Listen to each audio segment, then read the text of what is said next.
សូមជាបារមីវត្តធំស័ក្តិសិទ្ធិដែលលោកមានឫទ្ធិ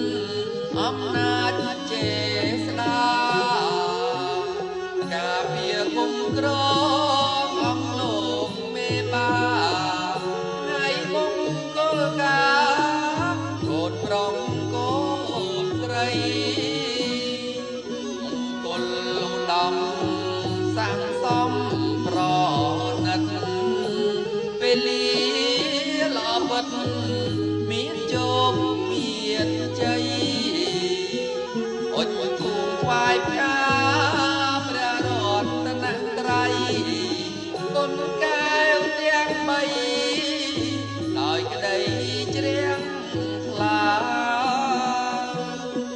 អោនអង្គបង្គំខ្ញុំសូម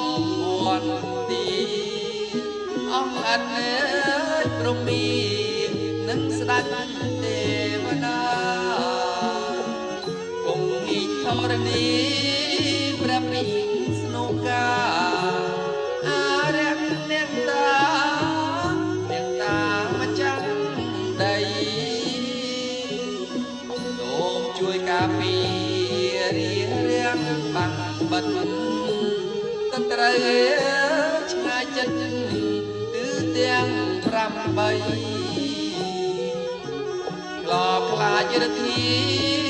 ចាញ់រឹតបារមីសូមសុខសួស្តី